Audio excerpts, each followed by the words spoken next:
temps ihany izy.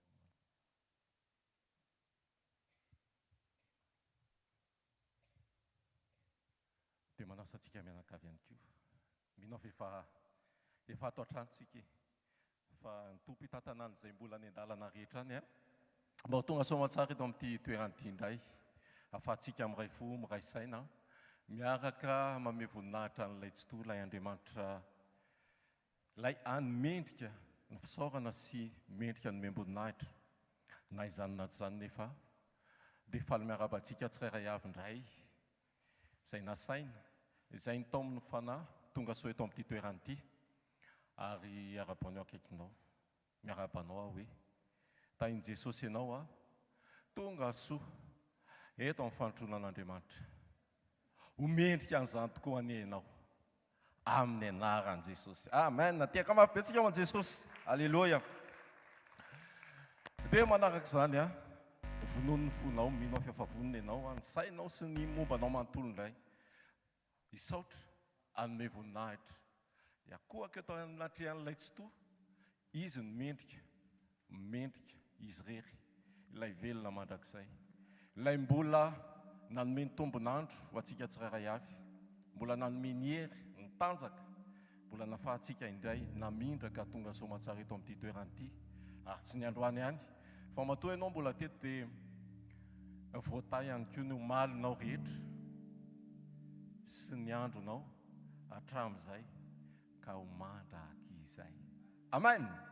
Asandrato ny taninao dia asandrato ny fisaorana avy amin'ny fo feno fankasitrahana raha eo amin'ny anaran'i Jesosy. Ndreto izay manambatra ny mombanay rehetra Jesosy any, misaotra sy makasitraka, manome voninahitra anao, ilay Andriamanitra izay be fitiavana sy be famindrapo, ary Andriamanitra fitiavana ny tena marina. Misaotra izay ny amin'ny tombonandro izay nomenao anay tsirairay avy, ary raha nomenao ny fiainana tamin'ny maraina dia mbola indreto izay afaka miaina ihany koa eto amin'ity toeran'ity.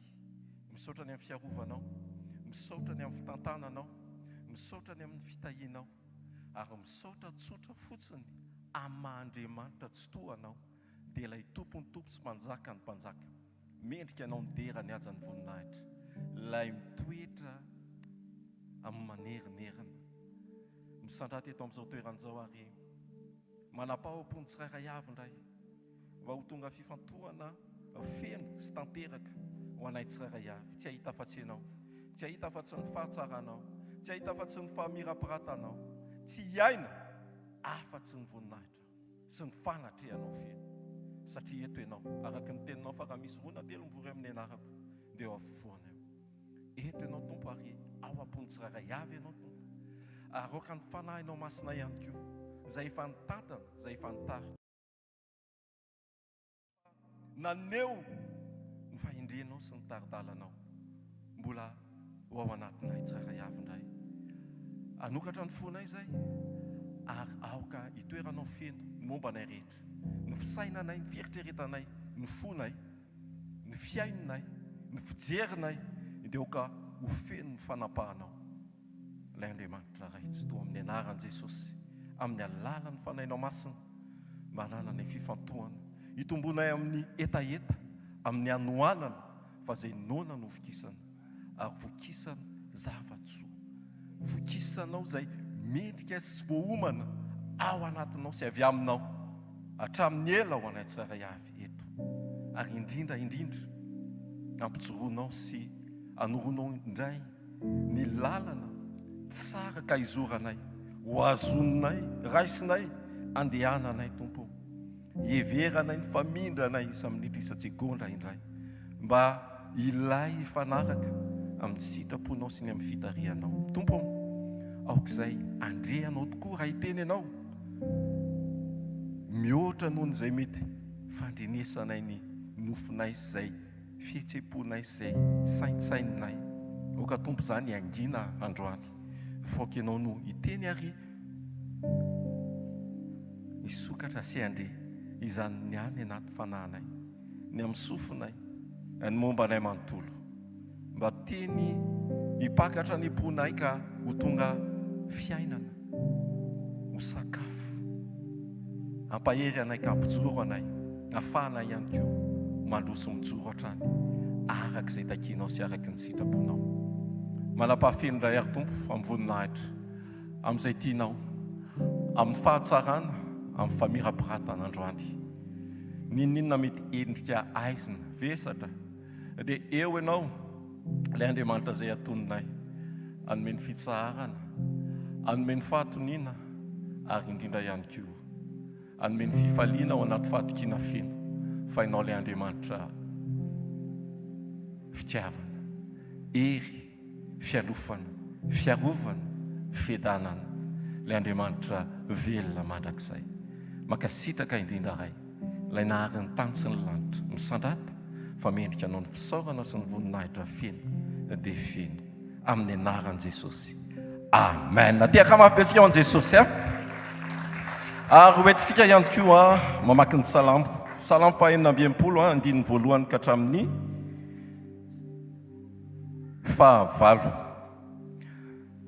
Salamo fahaenina amby enimpolo andininy voalohany ka hatramin'ny fahavalo. Vakitsika amin'ny anaran'i Jesosy. Miobio an'Andriamanitra ary tany rehetra, mankalazany voninahitry ny anarany. Io meu voninahitra izy ho fiderana azy. Lazao amin'Andriamanitra hoe indre mahatahotra ny asanao, ny fahalehibiazan'ny herinao no koizany fahavalo anao. Ny tany rehetra koa keo anatrehanao ka ankalazanao, eny ankalazany anaranao izy. Avika jereo ny asan'Andriamanitra, matahotra ny zavatra ataony amin'ny zanak'olombelona. Efa nampodiny ranomasina ho tany maina izy, nandeha tongotra nita ny olona taony faliantsika tamin'Andriamanitra. Manjaka mandrakizay amin'ny heriny izy ary ny masony, mandinika ny firenena samihafa aoka tsy anandra-tena ny maditra. Toizantsika amin'ny fahavalo, misaora an'Andriamanitsika firenena ary asandraton'ny feo fiderana azy. Amen. Amen. Ny masony mandinika ny firenena samihafa ary tonga ny masony andinika ny fonao androany. Vonina ve ny fonao? Misokatra ho azy ve ny fonao? Ao aminy ve ny fifantohanao? Asandraton'ny vavaka, aneonao ny fahavononanao.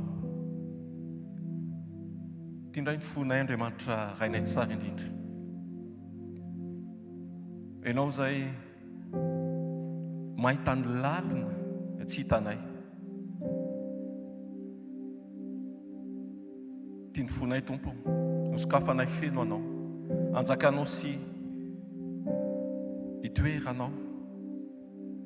Ary matsapa tokoa izay fa eo anatrehanao no mampety anay, ary eo no irinay naiza naiza, alehanay ary naiza naiza ataonay amin'ity ny foko dia hipanjinindray ny voninahitra, miankoka eo an-tongotrao. Dia hitoetra eo amin'ny fanatrehanao, Tompo no iriny foko, dia hipanjinindray ny voninahitra, miankoka eo an-tongotrao. Eo anilana foana no tiako isiay, iakinami ny fitiavanao, tsy tady toeran-kafasambatray, Tompo ny fanatrehanao, ampihoay ny fanatrehanao. Eo anilana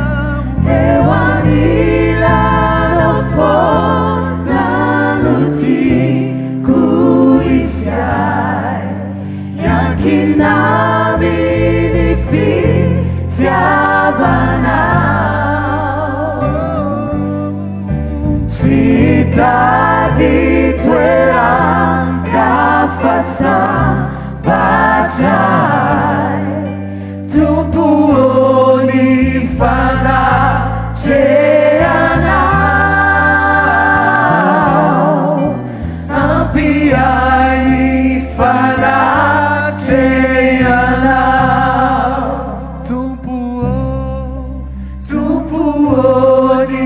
fanatrehanao ampiainy fanatrehanao.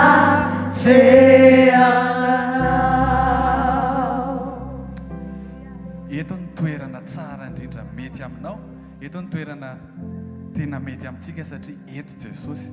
Dia dao ny fotsika ny saitsika araka ny fitarihana teo a, dao afantokitsika amin'ny Jesosy a, mijery ny fotsika Jesosy, mijery ny saitsika izy. Dia dao ny saitsika tsy avilivilitsika, tsy jerytsika hoe iza ny eo, iza ny namantsika tsy eo, fa Jesosy efa eto. Dia aoka ny fonao sy ny sainao a, zato isan-jato ifantoka aminazy, dia andaontsika anao izay ifankahitantsika amin'ny Jesosy androany, satria eto izy. Sotra Jesosy fa eto ianao a, miaraka aminay eto. Ideranao izay androany, isaotranao izay androany Jesosy Kristy satria ianao rery no mendrika an'izany.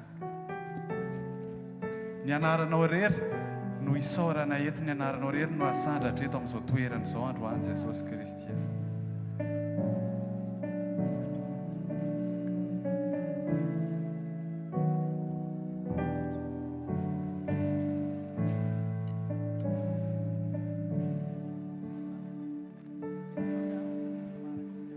Saotra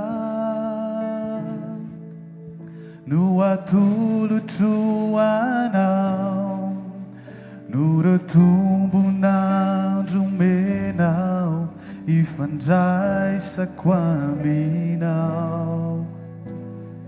Tera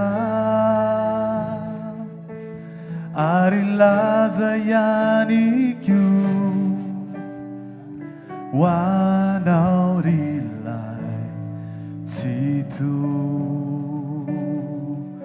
ho anao rilay tsy Dao lazaintsika hoe tsy haiko ny tsy laza. tsy haiko ny tsy laza ny ao ampo, etaeta sy ireo faniry hatrizaka ialety. Teny hoe ho anilanao toko mandraky izay toy. Mandraky izay toy.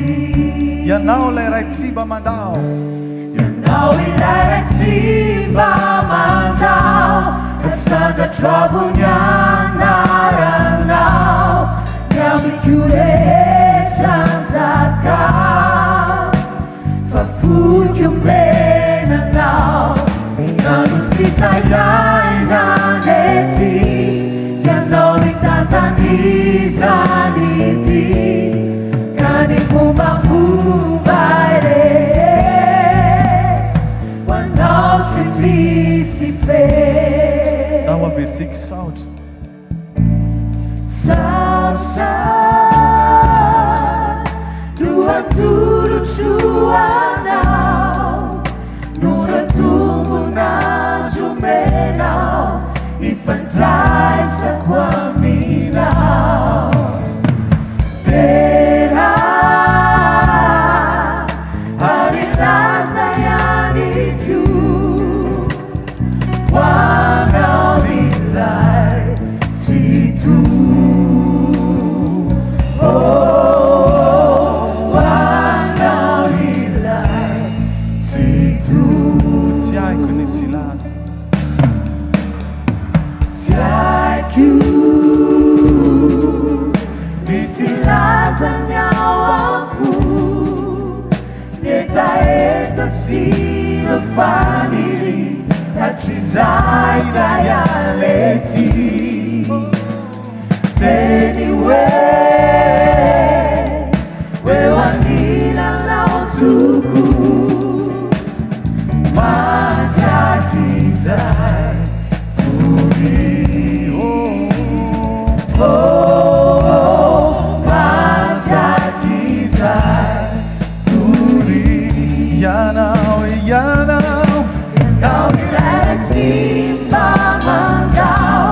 Sana trouble now, not now. Now we do the agents now. For food you made now. You got to see side not you know it that needs sanity. Can you move by one out to me?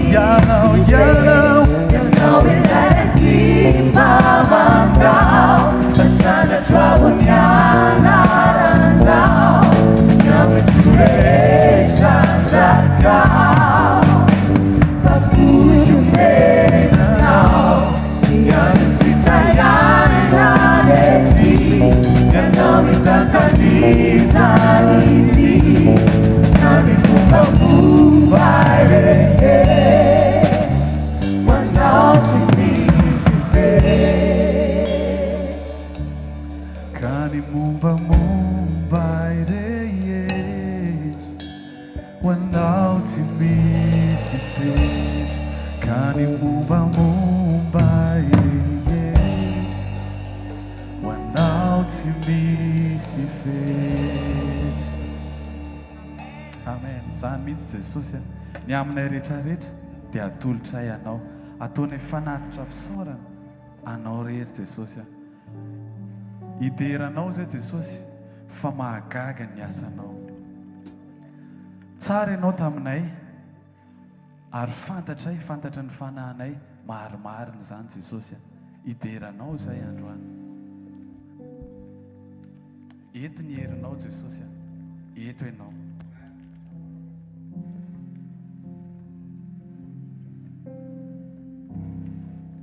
Tumfuoni yerinao miotrizao retrizao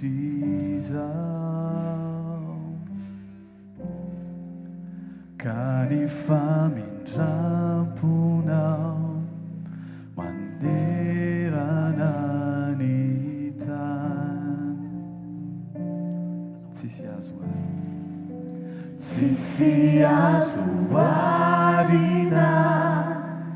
minifa zarana ari umanjakizai mi fiangonana. Dou uma vertigo tão bonita não.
Futi chiare e ti stupo santa Tupo di santa tabi mi avviti giana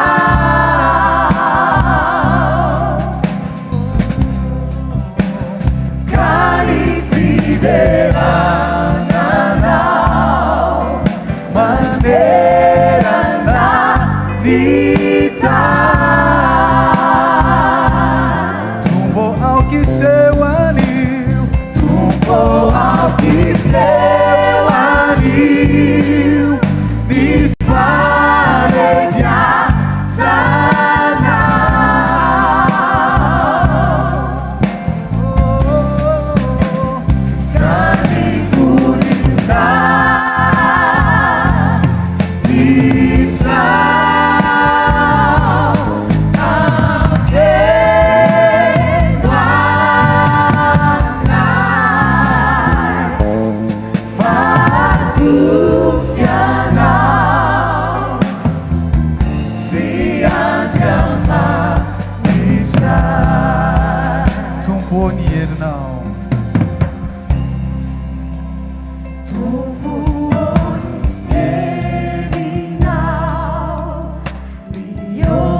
Fatu pianau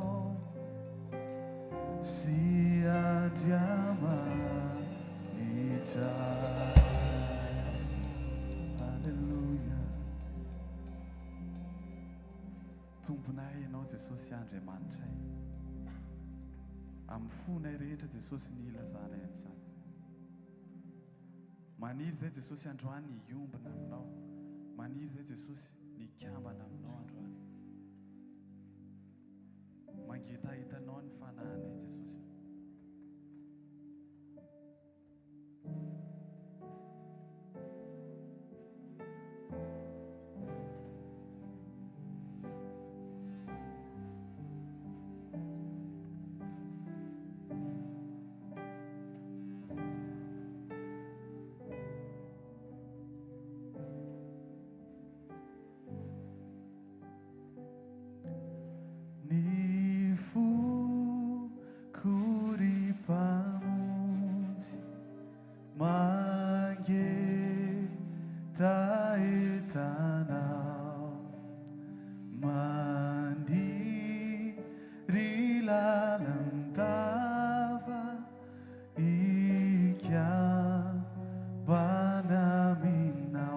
tsy afaka tompo tsy afaka ao am-poko ny famirinanao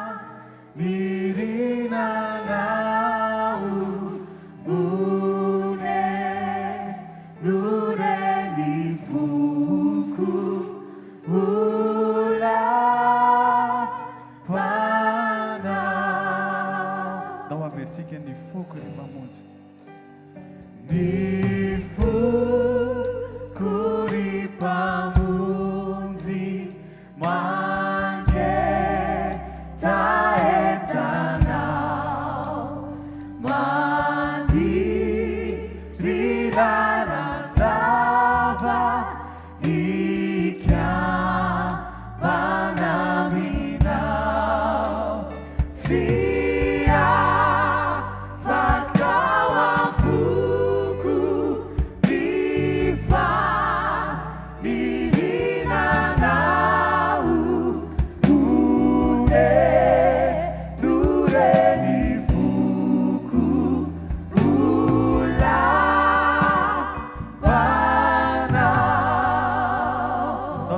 finaritra ny saiko finaritra ny saiko ray petrana fareraka ny aiko raha lavira fareraka ny aiko raha lavirina sia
Jesosy rero ny voninahitra dao tsika hitehaka ho an'i Jesosy. Alleluia.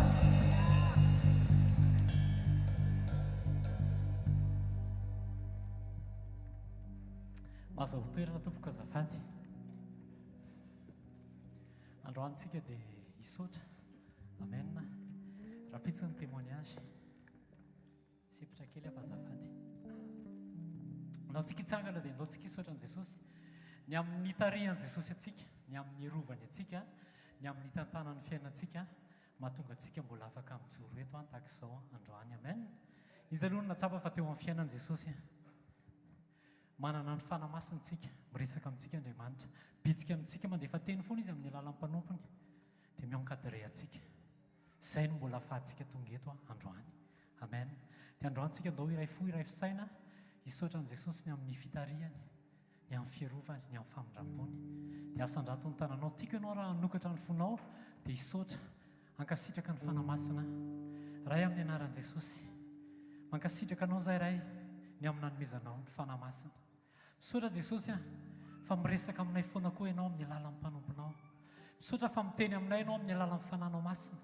misotra fa teo ny bitsiky ny fananao teo ny feo amin'ny fiatreretana teo ny teninao izay alefanao mandrakariva hiaro anay misotra Jesosy fa teo amin'ny androm-piainanay dia natoko loatra ianao ary izany mbola ahafahanay mijoro eto androany tsy hoe izay akory ny tsara noho ny hafa tsy hoe izahay no mendrika fa noho ny fitehirizanao noho ny fitantananao noho ny fanahinao masina dia mbola andreto izay androany Jesosy mamerina ny voninahitra any aminao izay noho ny amin'izay rehetra nataonao misotra fa mbola eto ianao androany miaraka aminay foana ianao mankasitraka ray amin'ny anaran'i Jesosy amen amin'ny anaran'i Jesosy amen raha vony ianao andray teny dia tiako ianao hitehaka mafy ho an'i Jesosy andraisantsika an'Andriamanitra amin'ny alalan'ny teniny eo ambava mpanompony ataovy mafy ny tehaka ao ho an'i Jesosy alleloia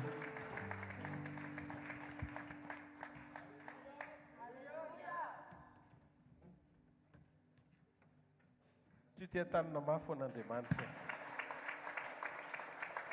ndao tsika hisotra an'Andriamanitra mifotsika manontolo tiako ianao hanofaofa ny tananao any amin'ny lanitra mila fantatsika foana fa isaky ny fotoana hoe eo amin'ny fanatrehan'Andriamanitra tsika dia misy fahavokisam-pifaliana eo misy fitsaharana eo misy teny ho anao eto androany hariva misy fahasoavana vonina ho anao eto androany hariva ary zavatra azoko antoka hiasa eo amin'ny fiainanao Andriamanitra androany hariva ndao tsika hisotra azy amin'ny fotsika manontolo hiteny amin'Andriamanitra hoe endre mahagaga ny asanao ny lehibe ny herinao ny kuiza ny fahavalonao anao ndreto izay tonga eto amin'ity takarivo ity miankohaka eo anatrehany fiandriananao fampanjaka ianao manaiky izay fa tsy toy izao ny fiainanay raha tsy teo amin'ny fiainanay ianao androany hariva tompo ampafantaro zavadalina izay iainanay fahamarinana indray amin'ny alalan'ny fanambarana marina avy aminao dia mitenena aminay amin'ity takarivo ity fa vonona izay ny akatosy andeha araka ny sitraponao satria izany no irenao aminay aoko izay ho mpiainy mpankatò ny teny fa tsy ho mpiainy mpanadino ka mitaka ny tenanay mitenena Jehova miaino ny mpanomponao amin'ny anaran'i Jesosy amen ndao tsika ity tanana mafy ho an'Andriamanitra maniry anao azy toerana narivotsika dia resaka mahakasika momba ny fiangonana tsy misy pentina na fiketronana miandry ny mpampankatra Korintiana voalohany azafady Efesiana toko 5 ny andininy 9 ka hatramin'ny andininy 7 ny anaran'i Jesosy mba hahamasina azy amin'ny hanadiovany azy amin'ny rano fanasana amin'ny teny mba ho raisiny na hoe atolony ho an'ny tenany izany ho fiangonana na eklezia amin'ny teny grika malaza tsy misy pentipentina na fiketronana na izay toy izany fa mba ho masina sady tsy misy tsiny izy iteny io dia teny noentin'ny apôstôly Paoly tamin'ny epistily izay nisoratany ho an'ny Efesosy izay manambara la endrika sy fiombonan'i Kristy amin'ny fiangonany raha maneho izy ny fiombonany lahy amin'ny vavy. Taratra hijerevana ny atao hoe firaisana sy fiombonana amin'Andriamanitra ny fiaina tokantrano. Araka io teny nambaran'ny apôstôly Paoly io sy ny fanambarana izay nandry ny fanahy azy. Fa androany aho hiresaka mahakasika momba ny fiangonana sy Kristy. Araka io fanoharana izay nampitondray ny fanahy masina amin'ny Paoly io hoe mba hamasina azy amin'ny ainy adiovana azy amin'ny rano fanasana miteny. Ny fitaovana hoentin'Andriamanitra nadiovana antsika sy hanamasinana antsika dia tenin'Andriamanitra. Ary rehefa voadio ny tenitsika ka nanaiky handray ny fahamasinany, hiaina ny fahamasinany, nanaiky ho dioviny dia ho raisiny ho an'ny tenany. Izay ilay fampakarana antsika, raisiny ho an'ny tenany ho fiangonana malaza, tsy misy petipetina. Petina na fiketronana na zay toy izany fa mba ho masina sady tsy misy tsiny. Tena ho ampony Jesosy ho an'ny fiangonana melohan'ny fotoana hampakarany atsika ny ainatsika sy toerantsika amin'ny fahamasinana. Ny ainatsika sy toerantsika amin'ny fahamasinana. Zava-dehibe ry havana ny mahita sy miaina an'izany atao hoe mietsika sy miasa Andriamanitra. Na manao zavatra goavany hita maso izy manova fiainan'olona eto ambony tany. Zavatra ataon'Andriamanitra ary fanaon'Andriamanitra izany. Fa tsy izany ny tanjon'Andriamanitra ho amin'ny fiangonana. Ny tanjon'Andriamanitra ho amin'ny fiangonana dia ny aina ny fiangonana ny fiainany. Ny fiainam-pahamasinany. Ary Andriamanitra dia nandefa ny teniny izy. Ny teny dia maneho asa sy mission anankiroa. Voalohany, hamasina azy, hamasina antsika. Faharoa, hanadio antsika. Hanomana antsika ho isan'ny vady hampakarina ho raisiny Kristy ho an'ny tenany, mba ho amin'ny tanjona hisehoany ny fiangonana tsy misy petipentina na fiketronana na zay toy izany, fa mba ho masina sady tsy misy tsiny eo anatrehan'Andriamanitra. Inona ary zany atao hoe fiangonana tsy misy petipetina izany? Ohatry ny ahoana ilay endriky ny fiangonana lazain'i Jesosy tamin'ny alalan'ny apôstôly Paoly hoe masina sady tsy misy tsiny. Raha dika ny atao hoe pentina dia loto tsy tena miharihary be. Fa loto ohatran'ny hoe point kely ny atao hoe pentina. Ary ny pentina ry havana dia tsy hitanao ny pentina raha tsy misy tara-pahazavana tonga dia miharihary ilay pentina. Ohatran'ny hoe kekanjo fotsiko ity izao tsy hita raha tsy mazava tsara izay pentin-doto mety mipetaka eo amin'ny akanjoko. Izany hoe raha dika tsy tonga dia loto miharihary fa hita rehefa tsy lovo ny fahazavana. Ny fiangonana ho ampakaran'i Jesosy izany dia fiangonana tsy misy pentipentina.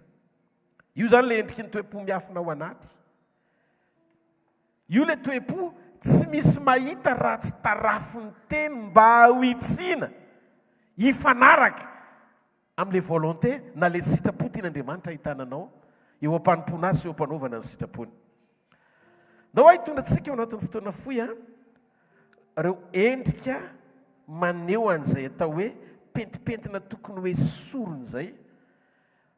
Ary koa fiketronana tian'Andriamanitra ho ahitsy izay sy hitsiny izay mba apety sy hanomana ny fiangonana izay fofombadin'i Jesosy ho akariny ho tonga amin'ilay programa sy fiafarahana tena tian'Andriamanitra ahitananao rehefa hiala eto ambonin'ny tany ianao. Ry havana, malala ao amin'ny Kristy Jesosy. N'opportunité misy foana eo amin'ny fiainana. Na hanao ratsy ianao na hanao tsara ianao. Fa ny fahavononanao hiatrika ny fiafarahanao hoe ho aiza ianao dia misy fiatraikany ngeza be amin'ny fanapahan-kevitra raisinao androany amin'ny mahafiangonan'i Jesosy ianao tena miomana ho amin'izany fotoam-pampakarana izany. Raha dinitsika ny eo am-pon'Andriamanitra tena nijery ao anaty baiboly manomboka hatrany amin'ny genesisy ka hatrany amin'ny apokalipsy rehefa mijery taratra tsika ny fomba netsoan'andriamanitra ny olona sy nahatonga ny olombelona io hoe olona niara-niasa akaiky tamin'andriamanitra sy olona ho isan'izay ankasitrahan'andriamanitra ato anaty baiboly a dia voalaza ny tenin'andriamanitra fa reo olon'ireo dia olona aloha voalohany indrindra voazatoetra olona voazatoetra ary olona maneho an'i Kristy amina karazana toepo izay manondro ny fiaviany Mesia raha ny testamenta taloha izy ary manambara ny toepon'i Kristy raha amin'ny testamenta vaovao izy. Ndao hoe hojerentsika foy ny endrika izany famarinana izany. Mba fantatrareo ve fa misy zavatra indraindray eritreretina hoe mety tanteraka mahafapo anao eo am-panompoana ao an'Andriamanitra fa tsy voatery ho mety sy tanteraka ary mahafapo an'Andriamanitra zany. Rehefa tena mandinika ianao ny soratra masina ka mijery hoe inona ary le pentin'Andriamanitra tiana ho azavainy teny androany mba hanesorako an'izany pentina izany tsy atao anatiko atonga ho isan'ny fiangonana ho hitan'ny teny taratra mba hanesorako an'izany meloha amin'ny fotoana pakarany zany hoe sady mety pasoana ianao tsy hiketrona no mety ho tarafiny ianao mba ho hita miariary le fahadisoana mba ialanao ao anatin'izany. Io toepo miafina ao anaty tsy voatery ho araka ny sitrapon'Andriamanitra ho mpanaovana ny asan'Andriamanitra. Ny ataontsika raha tiantsika ny akasika ny fon'Andriamanitra sy aina ny fankasitrahany dia izao fotsiny. Militsika ho karazan'olona anankiray votsitra tsara eto an-tany. Votsitra tsara ianao eto ambonin'ity tany ity. Olona tsy voageja ny filana maro samihafa. Jesosy tena niteny ao amin'ny bokin'i Jona toko 5:7-10. Jona toko 5:7-10. Zao no voalaza ao amin'ny anaran'i Jesosy. Raha naman'izao tontolo izao ianareo dia ho tiany azy izao tontolo izao. Fa satria tsy naman'izao tontolo izao ianareo fa izaho efa nifidy ianareo tamin'izao tontolo izao dia ho alan'izao tontolo izao ianareo. Tsika zany raha nataon'i Jesosy eto amin'ity tany ity dia tsy naman'izao tontolo izao. Fa satria izao tontolo izao manana ny prinsipa mpitiavana hifandraisany ao anatina tombontsoa sy intérêt eto ambonin'ny tany ihany. Fa izy Jesosy rehefa hitanareo izao tontolo izao dia manomboka ankahalanareo izy. Tehiteny aminao ary havana fa tsy possible ny tena ahafahanao malalaka hijoro vavolombelona ho an'i Jesosy Kristy naiza toerana misy ianao raha mbola naman'izao tontolo izao ianao. Satria izay an'Andriamanitra rehetra dia alan'izao tontolo izao. Satria ny fitiavan'Andriamanitra dia tsy mitovy amin'ny fitiavan'izao tontolo izao. Izao tontolo izao tiany azy. Ao amin'ny bokin'i Jona toko 7:10 eo akaiky eo ihany. Jesosy miteny ny 9:10. Ary izay aho rehetra dia anao, ary izay anao dia aho, ary rehefa ankalazaina eo aminy aho. Ary eto amin'izao tontolo, tsy eto amin'izao tontolo izao intsony fa izy reto no eto amin'izao tontolo izao. Ary izaho mankany aminao, ray masino tehirizo ireo amin'ny anaranao, izay nomenao aho, mba ho iray ihany izy tahaka ny maha iray antsika. Satria tsy naman'izao tontolo izao izy hozy Jesosy, tahaka tsy naman'izao tontolo izao ihany koa. Tsy sakaizan'izao tontolo izao, tsy avy amin'izao tontolo izao tsika. Ianao zany tsy maintsy amboarin'Andriamanitra aloha tsy ho isan'izao tontolo izao vao azy. Inona ary pentina ao anaty io? Tian'Andriamanitra ho esorina sy ho tarafina. Tarafiny teny mba hahatonga anao tena hoe fiangonana, vonona, ny ainana izany atao hoe fotoam-pampakarana izany.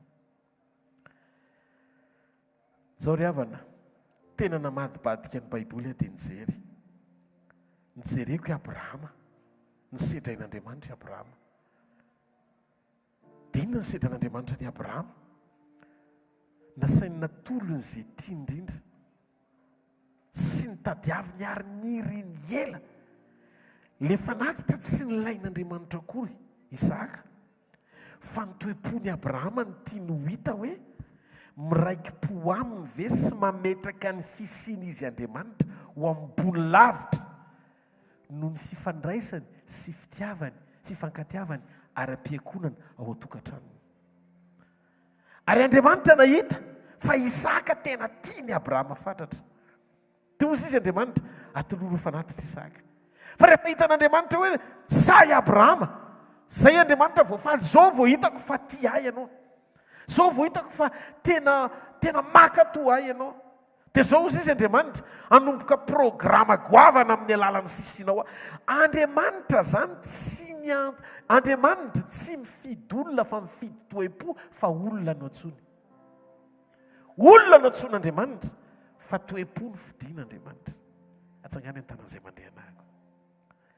Dia mba fantatrareo ve Isaka izay miseho ny ao am-pon'Andriamanitra dia mila fantatrao zany izay ilain'Andriamanitra. Ny ahafahanao ho isan'ny olona kasitrahan'Andriamanitra eto ambonin'ny tany fiangonana dia ny fahaizanao hoe inona ny zavatra tian'Andriamanitra, inona ny zavatra takian'Andriamanitra, inona ny zavatra andrasan'Andriamanitra, ny valin'izay ekenao sy tantaratra eo amin'ny fiainanao no hamaritra ny fisianao eto an-tany hoe olona important na sarobidy eo amasin'Andriamanitra ny fisianao. Ny fisitsika zany eto ambonin'ny tany dia tsy sarobidy eo amason'Andriamanitra raha tsy mamaly ny besoin-n'Andriamanitra, ny filan'Andriamanitra. Dia andaontsika isaina seritreritra. Ianao tonga eto an-tany maniry mba ho ampiasain'Andriamanitra, tsy mamaly ny fanirian'Andriamanitra zany, fanirianao zany. Tsy ny tonga anao ampiasainy no ilany ianao. D'ailleurs Andriamanitra vao tonga teto an-tany ianao dia efa nisaina ny anangana anao ho zanaka izy. Ankonany ianao fa tsy piasany. Tsy maharety eka ao an'Andriamanitra. Ankonany ianao fa tsy piasany. Dikan'izay ny relation anareo mianaka mila tafapetraka sy tafahorona tsara ao anatina communion na fiombonana aloha. Ahoana ny fipetrana, inona ny zavatra tia ny pasteur Rodolphe ho zaraina ao anatin'izany famarinana zany? Tsotra le izy. Andriamanitra tia hita toe-po tsy misy pentina fa miaina ny fitiavany. Toe-po tsy misy pentina fa miaina, tena miaina réel ny fitiavan'Andriamanitra. Mba fantatrao ve fa be dia be ny olona diso fanantenana raha oharina amin'ny zavatra nirasan'Andriamanitra aminy, noto omen'ny tenany eo am-panomponan'Andriamanitra amin'izay heverany fa ny zavatra nataony dia mety amin'Andriamanitra. Te hialoka, nandraitsika te hialoka amin'ny fanompona, te hialoka amin'ny fampiasan'Andriamanitra, te hialoka sy afina ao ambadiky ny fisehoan'Andriamanitra amin'ny alalantsika sy ny fanamarinany antsika. Korintiana voalohany, toko 7:20. Mendiny voalohany ka hatramin'ny 10:10. Na dia miteny amin'ny fitenin'ny olona sy ny anjely aza, miteny amin'ny teny tsy fantatra, kanefa tsy manana fitiavana, dia tonga varahana maneno sokim-pantsona mikarantsana mba etretana izy ny teny zany. Tsy ampy zany ny fanananao fanomezam-pahasoavana hoe miteny amin'ny teny tsy fantatra ianao. Rehefa miteny amin'ny teny tsy fantatra ianao dia feno ny fanamasina. Lasa religion, fombafomba mpivavahana ny fitenenanao amin'ny teny tsy fantatra. Raha ohatra ka tsy manam-pahatsapana ao anaty ianao fa manana ny fitiavan'Andriamanitra velona ao am-ponao. Eno ilay izy, tsy ny fikatsahantsika izay mahasoa antsika ao amin'Andriamanitra, na ny fanamarinan'Andriamanitra antsika amin'ny alalan'ny fanomezam-pahasoavana izay nomeny ao anatintsika ka ampiasany antsika ho mpanompo. Afaky ny hita ny voninahiny, afaky ny hita ny heriny, afaky ny hita ny fahagagany sy ny famantarana. Mandriamanitra azy amin'ny fombany no antoka anehoana fa fiangonana mety ianao. Fa ny zavatra andrasan'Andriamanitra amintsika dia mihoatra kokoa noho izay. Ny fahafahan'Andriamanitra mahita fa ny ao anatintsika dia tsy voakasiky ny zavatra rehetra ety ivelany iainantsika, fa tena miombona sy mijoro tanteraka eo amin'ilay endrika tian'Andriamanitra hitanantsika araka ny endriny dia ny fananantsika ny fitiavany miasa ao anatsika. Tsy ny zavatra atao ety ivelany fa ny miafina ao am-po tsy misy mahita fa hitan'Andriamanitra. Ny miafina ao am-po tsy misy mahita fa hitan'Andriamanitra. Baiboly dia mitendry havana ao amin'ny bokin'ny Jeremia 7:7. Ny Jeremia 7:7 zao ny voasoratra ao amin'ny anaran'i Jesosy. Aleloia. Ny 10 azafady. Izao Jehova ny mpandinika ny fo sy mpamantatra ny voa, mba hanome ny olona rehetra araka ny alehany avy dia araka ny vokatry ny asany. Hitanareo izy? Ny zavatra dinian'Andriamanitra dia ny fonao. Zany na tonga an' Jesosy nijery an'ilay mpanan-karena tsy nangalatra fa nitandrina ny didy folo. Tandrina ny didy folo. Tsy nangalatra ny mpanan-karena io fa tena mpiasa marina. Tena ny arena azony, tsy sy alatra na rairany tafiditra ato amin'ny tokantranony. Fa nena tamin'ny fahamarinana izy. Fa ny zavatra mitranga nefany, hozy Jesosy, ianao nga te ho tanteraka. Ie, dia ndana ary amin'ny dio fanananao dia omeo ny malahelo dia avy anaraka. Dia hitanareo, raha votsivotsitra ilay olona dia tsy afaka hanaraka an' Jesosy. Tsy fahavalon'ny arenan'i Jesosy. Fa ny fo no miraikitra amin'ny arena. Isaky ny fonao miraikitra amin'ny zavatra hafa fa tsy miantehitra amin'Andriamanitra, dia izay ny proof fa izay zavatra anananao dia sady nampanotanao ny saintsainao fa avy aminao fa tsy avy amin'Andriamanitra.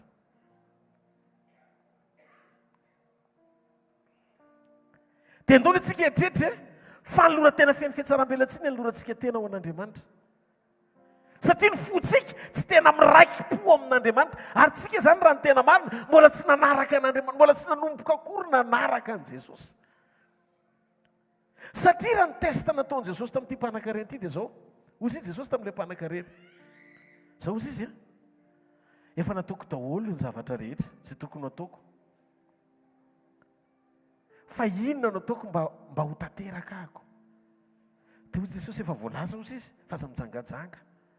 Aza mamono olona, manajany rainao sy ny reninao. Ro didy rehetra izay nambaran'Andriamanitra tamin'ny zanak'Israely zany didy folo. Dia ozy izy efa tanterako daholo zany rehetrarehetra zany. Marina zany ozy Jesosy. Ary efa Jesosy miteny hoe marina, tena tanteraka ilay tovolahy izy. Fa zao ozy izy, diso zavatra ray roa ianao. Ny zavatra diso anankiray izay mila antsinanao. Mandana, avaroto ny fanananao. Tsy hoe eto aty anaovako asa fanompona ozy Jesosy. Fa omeon'ilay malahelo any ambadimbadika any. Dia zao, rehefa tapitra ny arenanao fa navaritra amin'izay, dia avy anaraka. Tsy nametraka ny lanjan'ny fisian'i Jesosy ho ambony noho ny arenany akory izy. Izany hoe, rehefa atao ny balance, misy pentina atao amponin'ilay mpanan-karena. Misy pentina atao. Satria ao anatina fandinitena no nahitana. Fa eo am-panomponan'Andriamanitra izy tsy votsitra, fa ny antehitra tamin'ny arena kokoa ny fony noho ny fianteherany tamin'Andriamanitra. Dia izay no tonga mpiana ny teny hoe Jesosy ozy izy, ozy ny mpianatra, raha zany zavatra teneninao zany, raha zavatra mitranga izao, dia ozy Jesosy hoe mora ho andrameva ozy izy niditra ny vody fanjaitra no nidiran'ny mpanan-karena amin'ny fanjakan'Andriamanitra. Ilay mpanan-karena tiany Jesosy ho lazainy eto hoe tsy sarotra ho andrameva niditra ny vody fanjaitra, dia ireo mpanan-karena mifikitra amin'ny arenany sy manao ny vola ho Andriamanina. Izay no mahatonga an' Jesosy sy ny laza fa sarotra ho aminareo izy ny hanompo an'ny mamona sady hanompo an'ny Kristy. Satria rehefa hanompo an'ny mamona nareo dia lasa tanjonareo kokoa mamona, dia Kristy no ampiasainareo hiakohaka amin'ny mamona. Ndasa ho azavaiko ilay izy, tia ilay problème amin'ny fiangonana amin'ny andro farany, ary mety hagisitra fiangonana be dia be rehefa neny trompetra tsy hahafahan'ny fiangonana mihaona amin'i Jesosy. Mahafantatrareo ve? Tsika tsy nantsony eto an-tany hampandroso fiangonana. Fa isika mihitsy ny fiangonana mila mandroso ao amin'ny volonté an'Andriamanitra. Tsy marety aika ao an'Andriamanitra. Hitanareo, raha vao miaintsika ao anaty fisasarana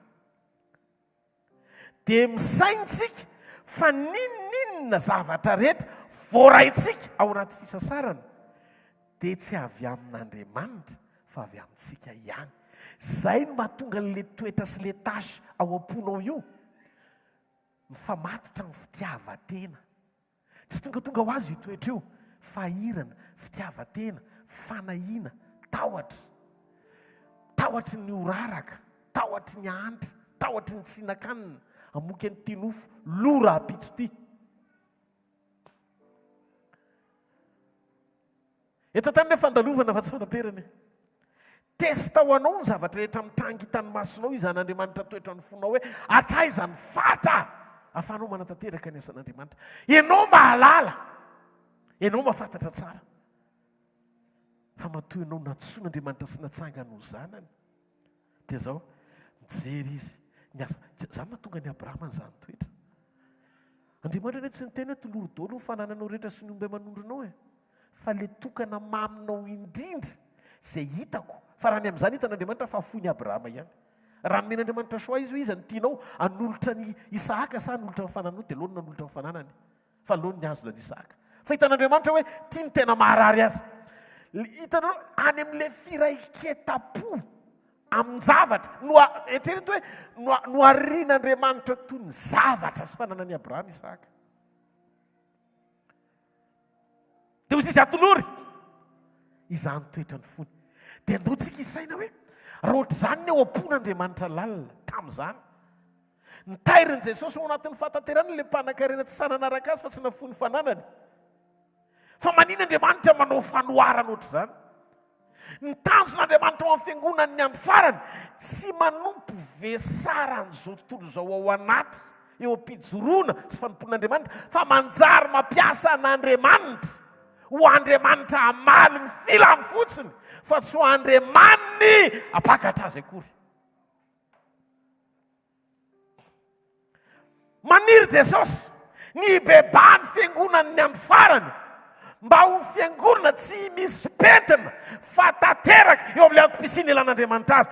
Vojory io fonao io dia manompo ianao an'Andriamanitra tsara. Ahoana ny fisehoan'ilay izy? Ndao nitsika hoe za Jehovah mpandinika amin'ny fosy famantatra ny vo mba hanome olona rehetra araka ny alehany avy dia araka ny vokatry ny asany. Dia ndao nitsika etretra verantsika ilay korintianina voalohany teo.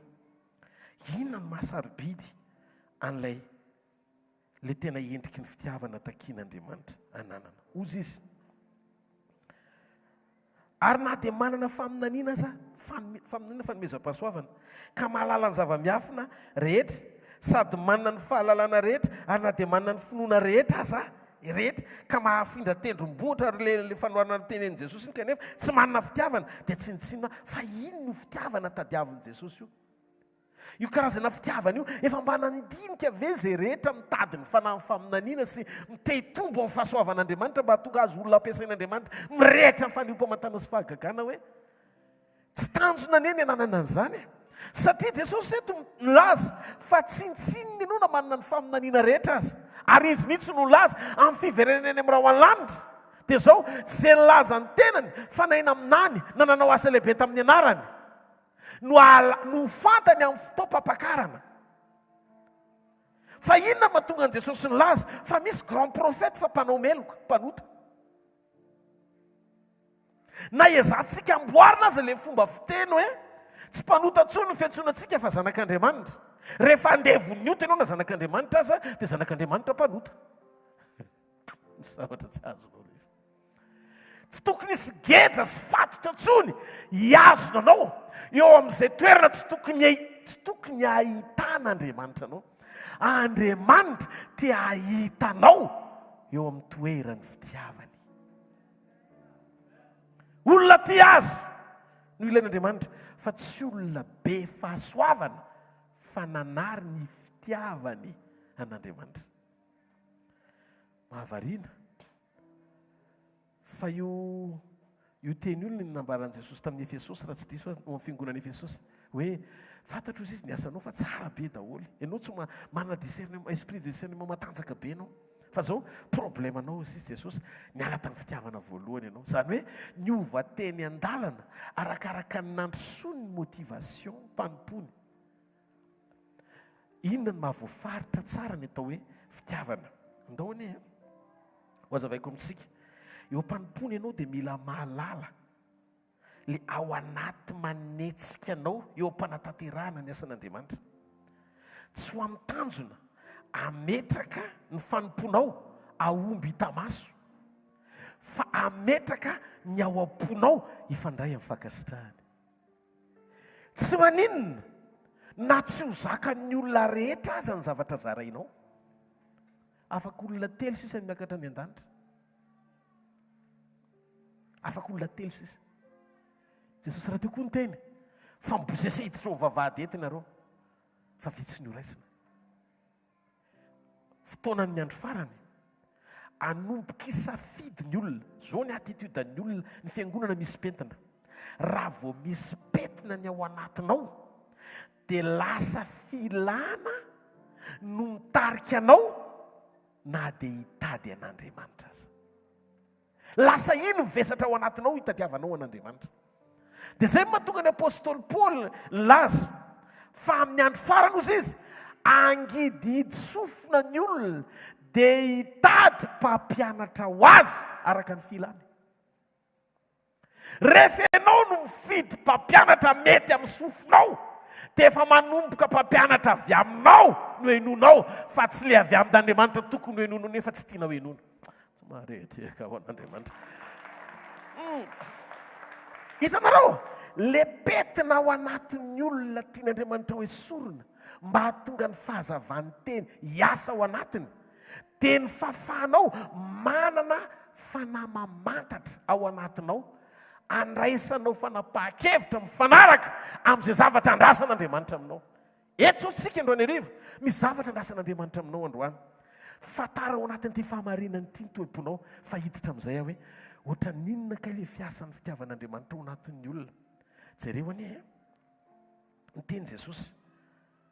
Na dia omeko ny malahelo aza amin'ny fananako rehetra, afaka manome ny zavatra rehetra ianao. Ary na dia tolotrodorana aza ny tenako, afaka koa zany maikila mihitsy no tia ny tenako ataoko sorona, kanefa tsy manana fitiavana. Zany hoe ny action zany tsy azo hamaritana, ny fahamarinana ilay ao anaty. Fa hafa mihitsy ny fijerin'Andriamanitra ny ao anatinao ivelany zavatra ataonao ety ivelany. Atsangany tsara ny tanan'izay mianary. Teo izy tsy mahasoa akory zany. Dina ilay fitiavana, ny fitiavana maro-po sady mora fanahy, ny fitiavana tsy mialina. Raha mbola misy fialona zany ao anatinao dia mbola misy nofo tafapetraka, misy petinao, tsy mirehare, tsy mieboebo, tsy manao izay tsy mahamendrika, tsy mitady ny azy, tsy mora sosotra, tsy manao otro-po. Io zany ilay fitiavana lazain'Andriamanitra. Tsy mifaly amin'ny tsy fahamarina fa mifaly amin'ny fahamarina kosa. Mandefitra amin'ny zavatra rehetra, mino ny zavatra rehetra, manantena ny zavatra rehetra, maharitra ny zavatra rehetra. Ny fitiavana tsy ho levona mandrakizay, fa raha ny faminaniana dia ho levona. Na ny fiteny tsy fantatra, no arian'Andriamanitra mitovy amin'ny zavatra rehetra. Zany hoe mitovy ihany ny vola, ny faminaniana, ny haren'ny tany sy ny zavatra rehetra mitovy daholo. Na ny fanomezam-pahasoavana omen'Andriamanitra rehetra azy dia nampidiriny ho isan'ny zavatra anankiray mandalo eto ambony tany, satria izay ilainy eto dia eto ihany. Sainy fa ny fiainanao nefa tsy eto.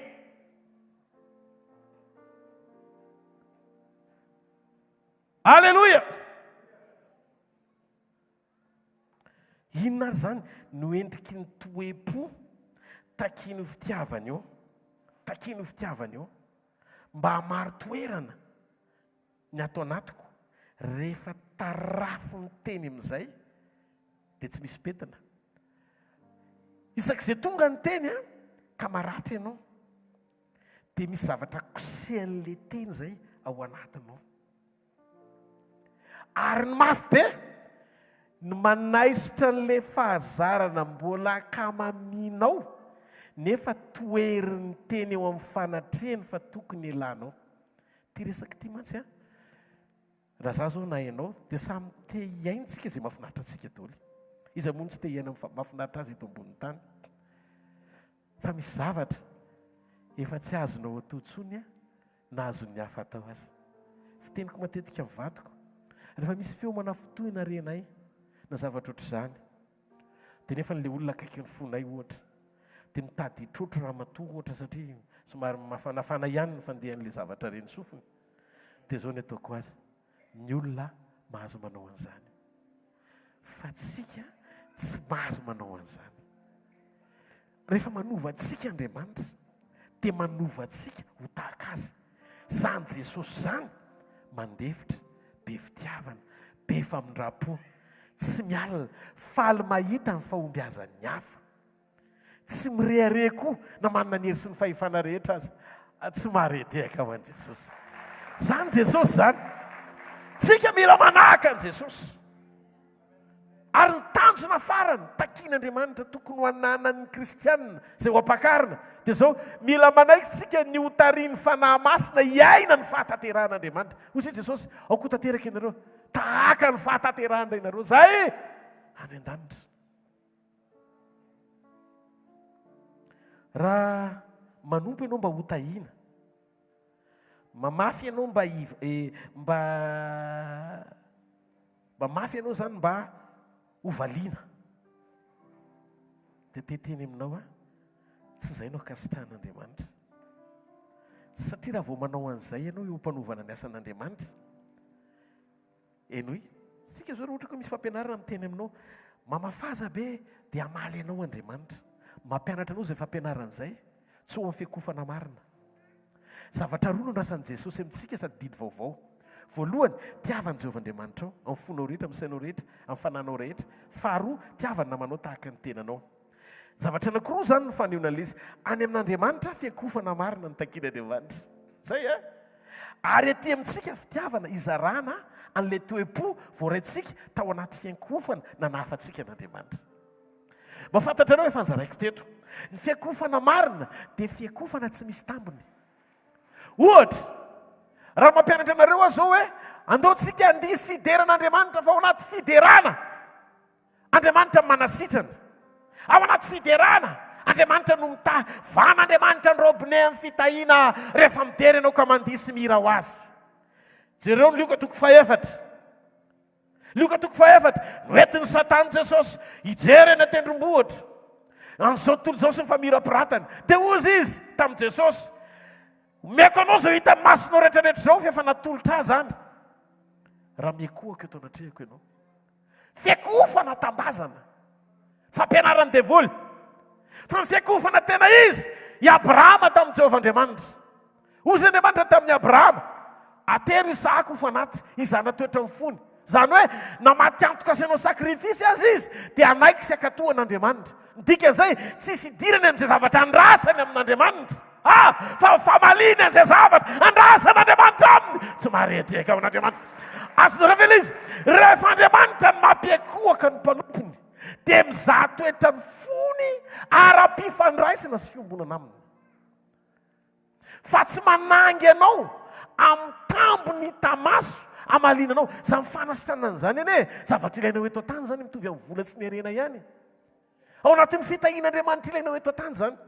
Ko maninona Andriamanitra ny tamba no apetraka eo amin'ny toeran'Andriamanitra tambazana ao anaty fiakofana.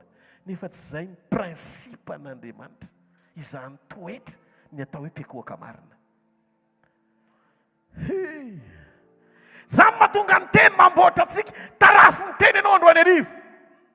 Tarafy ny teny ianao mba hovainy le fomba fisainana sy le petina ao am-ponao tamin'izay prinsipa nahazatra anao hatramin'izay. Zany no atao hoe fanitsiana marina ny fiangonana hitodika ao amin'ny volontén'Andriamanitra.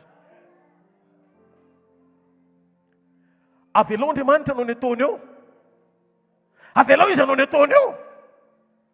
Fa azy ianao no milaza amin'Andriamanitra hoe raha tsy mandia sy mifaly sy midera be mihitsy dia tsy hamaly ahy ianao. Tsy dansana mozika no mampitoro an'Andriamanitra hamaly olona. Natonikirana fihetsepo provokena hiteraka fieritreretana isainana hoe eo amin'ny seza fiandrian'Andriamanitra teo anatin'izao fideran'izao zany zao faly ery izy. Ny mahafaly n'Andriamanitra tsy ianao mandia, tsy ianao midera, tsy ianao tsara feo, tsy ianao mandohalika ao anatreny, fa ny toe-ponao miomana aminy. Ianao ve androany arivo, tena samy laza miala eto amin'ity fivoriana ity. Fa ny fifandraisanao sy fiomboranao amin'Andriamanitra dia tanteraka eo amin'ilay endrika tian'Andriamanitra ahitana an'izany. Ohatra fotsiny, tena renao misy fotoana Andriamanitra fananiny efa limity ny eo am-pelantananao, efa limity, efa tena kely sisa. Fa miteny aminao Andriamanitra, tsy anao io, fa isy olona irahako hakan'io. Zakanao ve zany? Nefa ny Jirama tsy voaloha, Nikolasy loloavina. Hitanao? Iresaka kely amin'ilay prinsipa sy pratika ahafahanao mampiatra an'ilay toe-po takian'Andriamanitra eo am-piatrehana amin'ny fiainanao andavanandro. Le izy tsy any amin'ilay hoe za manambe dia afaka nome, dia rapitsiko dia meme, satria be dia be izay ilaina, mananampy ny eo am-pelantanana. Fa eo amin'ilay toerana tsy maninona fa natokako azy Isaka, rehefa ianao no miteny hoe atolory dia omeko izy. Tsy any amin'ny volume, tsy any amin'ilay fanatitra, tsy any amin'ilay fanomezana, fa ilay toe-po manaiky sy maka-to anatanteraka izay lazain'Andriamanitra. Dia mba fantatrareo mba tonga ny fiangonan'Andriamanitra vao manomboka resahana mikasika momba ny ara-bola dia mavesatra. Problema koa zany, satria raha vao resahana momba an'io ianao dia mbola mialoka amin'io dia marary ianao io. Toetr'izay koa izay mpitoro teny, vao manomboka mandray micro dia fanentanana ara-bola ny fiainao anatin'ilay fiangonana fa tsy fananganana ny fiainam-panahin'ny olona. Androany tsy hanerenao anao ninninona, fa hanaitranao iombona amin'ny tompony zavatra rehetra.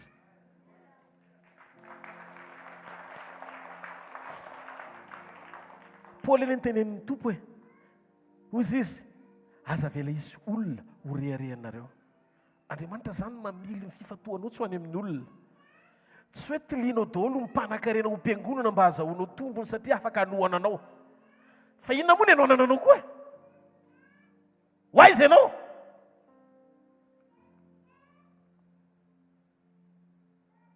Avelao Andriamanitra hitondra anao. Fa rehefa maviasatra ao anatinao ny fanjakana, vitany mikasika ny olona tsy mila ninninona. Fa tonga izy hanohana sy hijoro amin'ny fony, hanao izay tokony atao ao amin'ny fanjakan'Andriamanitra. Fantatr'Andriamanitra ny setroka sy ny tomany sy ny mesazy marina sy ny mesazy tsy marina. Asan'Andriamanitra eo. Ataovy amen moa. Ataovy amen. Dia mba fantatrareo ve ny zavatra mitranga? Ao anatin'ny fanompona, mila jerentsika tsara mihitsy hoe oatra ninona sy oatra niza ny tena oampon'Andriamanitra marina ny aminao. Mila mianatra tsika, mamantatra ny oampontsika. Raha manompy ianao mba ho tahiana, mamafy ianao mba ho valiana, dia tsy zany no akasitrahan'Andriamanitra satria tsy ampitiavana ny fiantsoanan'izany fa investissement. Vao manomboka misy intérêt na retour ao anatin'ny fona hoe anao an'izao mba atao an'izao, tsy fitiavan'izany. Mitovy amin'ny vidy varotra eny an-tsena ihany koa ny fiarahanao manompo amin'Andriamanitra. Satria ny fitoriako aminao, ampanantenako anao, fa mpamaly Andriamanitra rehefa hanaovana, dia midika mitovy amin'ilay mpivarotra ry ihany izy mahazo tombony mba ahazoany zavatra hafa koa. Mampihena ny lanjan'Andriamanitra sy ny voninahiny zany. Mba mianary sika miaina ao anatina toe-po tena feno fitiavana eo mpanaovana ny asan'Andriamanitra. Aza vela ho vesarany tambiny, fa menara manao soa na ho faty antoka aza. Tsy maninona, mety maty antoka, tsy problemako zany. Fa ny zavatra fantatra dia izao, za tsy mametra an'Andriamanitra amin'ny fiainana eto ambonin'ny tany. Mbola tsy ny lalovanao ny lalovako, fa raha ny lalovanao ny lalovako ho tonga saina miaraka amiko ianao. Nisy fotoana teo mba havaona fahafatesana nijereko daholo ny zavatra rehetra manodidina misy ahy.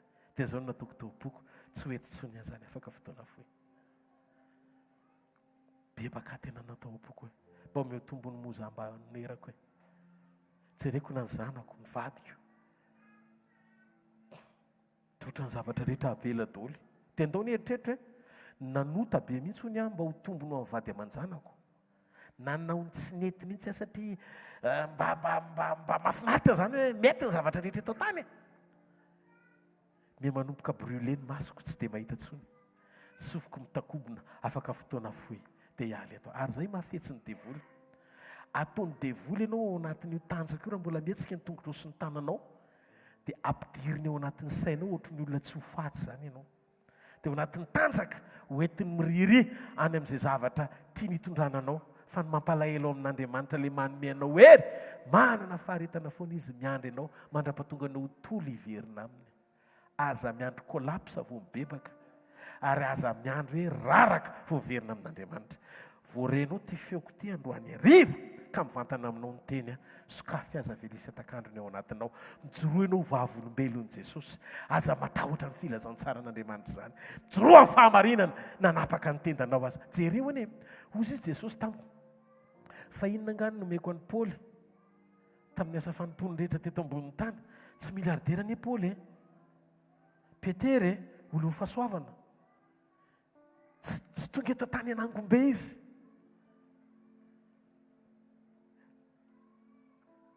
fa maninona ry Petera mba niteny fa niaraka taminao zay kaiza zay tokony ho anay teo Jesosy nijery taminy fa hatramin'izay leranao tamiko mbola nisy nahory tsisika karaha tsisy mahory dia inona zany notakiana Petera koa nananao fohatranao mba tianana mihoatra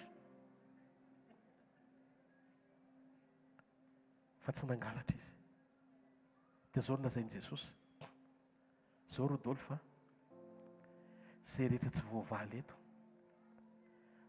any an-danitra toko tsara be mihitsy tsisy fatiantoko zany manompo ahy fa zasiana ranomaso zasiana tabataba fa io nao ataon'ny olona ton'ny adaly eo mpamafazana azy ianao tsy mampaninona sy afaka maly ny antso aoka izay maly ny antso zay tsy mahavita koa hoe tao mambavaka fa aza tao mahakasika ny fo fa ny asako dia ho tanterahako ary raha sitrapoko dia zao ny olona rehetra manana rakitra tsara ao amin'ny mandrakizay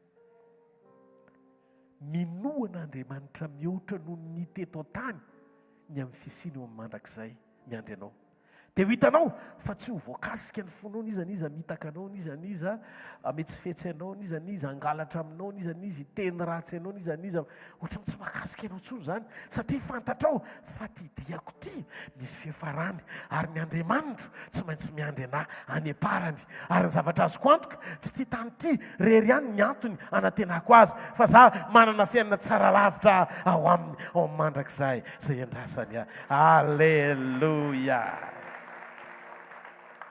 mila mianatra ianao mahafoy tsy mila tany re mihitsiny ny hoe manateny zao tontolo zao eo ampitoriana ny teny mpahamarinana afaka Andriamanitra afaka tsy ampiasa fonoantsony ve zany tsika pastera afaka mampiasa fonoantsika ivavahana ianao rehefa tena mafy be le manjoanao fahazavely zay no antony anomponao satria rehefa tsy hitanao ara-potoana le izy dia manomboka ohatra hoe tsy misy zany koa zany Andriamanitra eo masony satria zay nanatenanao azy tsy hitanao indraindray eny tadidio e naveriko teto zay Andriamanitra tsy hoe Andriamanitra ivalide na anaiky zay fandresendahatra ao fa Andriamanitra manana programa tsy fantatrao tia nitondrana amin'ny fiainanao indraindray misy zavatra eritreretina hoe ty tena mety ty tena alleloia fosy izy Andriamanitra hoe non very any ianao raha makany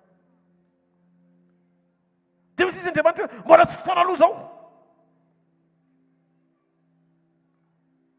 dia aza manao destin forcine zany teneko Andriamanitra amin'ny fifadikanina maly ahy fa tsy maintsy misokatra io lalana io ary tsy maintsy tongany ahy mais non fahadisoana sy fahadalàna ny fieritreretana hoe Andriamanitra tsy maintsy hamaly ianao ampinoana misy fotoana Andriamanitra tsy mamaly anao satria mitarida izy Andriamanitra natao hitarika ny fiainanao any amin'izay tsy hitanao fa tsy Andriamanitra natao hivalide zay fandresendahatra ao mahakasika ny souveraineté an'Andriamanitra zany dia mila manam-pahendrentsika fa ny sosiny tsara ho antsika miafina ao anaty fanekena hiaina ny sitrapony sy ny hotariany ampy rehefa mivavaka ianao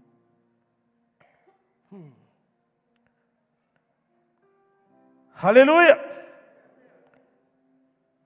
tsisy veriny nataonao fa raha tianao Andriamanitra ka sitraka anao mianara manao fanompona sy asa tsy mila tambiny na miandry valiny andramony fa tena zany ny filazantsara marina aza rehefa miden'Andriamanitra de rao fotsiny izy na faible ianao na tena zany ny tompondreny maty reny satria na tena fianana tsara lavitra no nitany masony izy dia tsy nataony saka na tonga adsohitra ao anaty laforo noho ny fijonon'Andriamanitra zay afo midedadeda hitany sadraka sy mesaka mba ny ambedina go zany na tonga andry zalahy tsy may anjarin'Andriamanitra miaro azy rehefa tian'Andriamanitra niaro azy fa namaty keo azy izy tsy mampaninona fa lala nisokafa indray zany idirana ny fiainana tsara lavitra miaraka amin'Andriamanitra fa izy de tsy koaka vetivety amin'Andriamanitra tsy izy ka ny eo ny fiakofany amin'ny sampy zany mandrak'izay zany no atao hoe fijoroana zany na tonga andry Daniela mifankahita tamin'Andriamanitra amboniny sy mihoatra lavitra noho ny fitadiavan'ny sasany an'Andriamanitra ao anaty olana olona tsara toerana nefa nanaiky hotarihana sy hoatsipena anaty lavaky liona noho ny fitiavany an'Andriamanitra ao anaty vavaka satria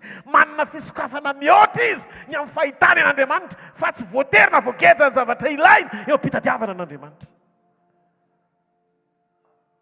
ry fiangonana misy pentina sy mandingy misy pentina sy mandingy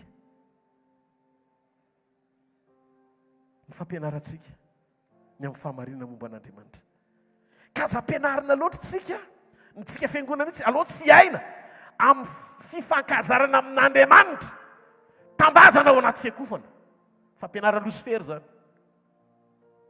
lika toko faefatra vakeo hatramin'ny farany fa rehefa ikoako amin'Andriamanitra tompo za mihitsy ny tonga ideranao fa ny zavatra rehetra nataonao teo amin'ny fiainako efa mihoatra lavitra noho ny zavatra ilako anao noho izany zay problema tsy sakana mihitsy atonga tsy isotranao mafantatrao ve fa averiko foana fa ny apeti ao anatinao dia ambony lavitra noho ny etahitanao hinan-kanina nefa tsy misy eo ambony latabatra noho izany aza monomonona mivary tsy tandroany fa misaoran'Andriamanitra mbola te hinan-kanina fa harena mihoatra noho ny hanina ny apeti te hinan-kanina ny zavatra ataon'Andriamanitra ny fiainanao sy arovany io masonao mahita io mandana makany amin'ny hopitaly dia jerevo le jamba tsy mahita tsony mila fampaherezana nefa masonao androany mbola mahita tsara izy anankiroa misy olona mpanankaren'izay ny teny tamiko paster Rodolphe reto masoko reto atao grefy any États-Unis hono atao masokosoa zany fa tsy fantatra hoe mety ve sa tsy mety efa nisy natao fanandramana dia mety fa tena amina miliara manao azy tsy vita ny fahitanao io zany amina miliara nefa le fafana hinan-kanina sakafo tonga apela tanao hitomanino amin'Andriamanitra isan'andro zary raha misy plana 20 000 ariary misaory ianao an'Andriamanitra aza vela izy petina sy fiketronana fiangonana tsy misy petina na fiketronana Andriamanitra zany tsy tia olona miketro dava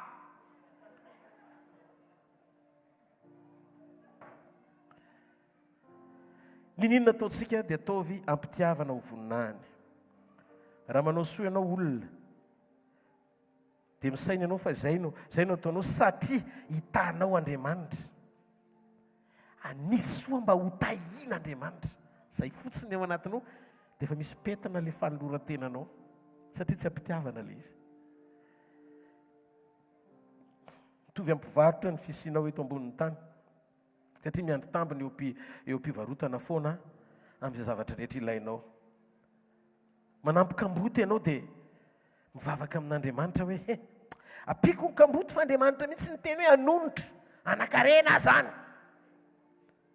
tena ianao ve milaza amin'izany fomba fisainao zany eo ampanaovana an'le fanampiana kamboty hoe tianao le kamboty tsy tianao zany zareo fa misy tombony ho anao ny fisainanao eo am-panatanterahana ny fanampiana azy manampiry ampitiavany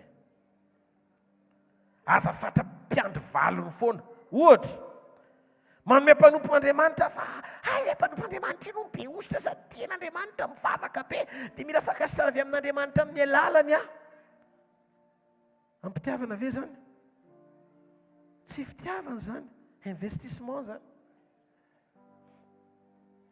dia zay mahatonga an' Jesosy ny teny natolotra ao aza ny tenanao hodorana nefa tsy ampitiavana nefa ianao raha mahita an'izany hoe olona mavita manolo tena maikila mihitsy mba hanavotana anao ony nefa kainy tato anatin'ny fony tato zany izy mieritreritra hoe na ianao zany mieritreritra hoe sitra nanaovako zao mba sitra aneo any an-danitra aza asiana condition zay le petiny zay matoa anao manao tsara matoa anao manao soa maneritry tena miaina normaly zany fa tokony ho fiainanao mazanak'Andriamanitra anao dia aza mahatsiaro taina hoe za kosa efa nanao an'izao ka tokony atao an'izao non aza asiana retoro fa ho hitanao fa Andriamanitra mihitsy ny joro ndao ny tsika eritreritra absent tao anatin'ny sujet de prière ny Solomona ny arena fa inona ny nangatahany fa endrena atsakany an-tanan'izay mahafantatra hoe zany tokoa ny marina dia Andriamanitra ny tonga saina satria anao tsy nangataka ny retoreto kay zany Andriamanitra mahafantatra andreo zavatra tsy angatahany Solomona ireo hoe mety aminy fa tsy tao anatin'ny sujet de prière ny Solomona le izy satria zavatry ny tany mila mametraka ianao lanjany zava-panahy ho ambony noho ny zavatra rehetra zay le pentipentina tian'Andriamanitra ho tenenina hoe mila fafaly ny fiangonana ary filazantsara marina sy tsy misy clé marery no afaka hitondran'izany samerina an'izany eo anivon'ny fiangonana toy izy Andriamanitra tsy mba nangatahanao ny ela velona tsy mba nangatahanao ny voninahitra tsy nangatahanao ny arena fa omeko anao zany dia jereo anie nomen'Andriamanitra tokoa dia nitobaka fa ntaony tsika isainy nasoa ny Solomona vela izy tonga dia ny 100 ny vadiny rehefa be loatra volany ka nandray ianao miforotra io zavatra mbola mampiforotra anao io mangataka ianao mba tena ngakarena mba tena zandray Solomona manaraka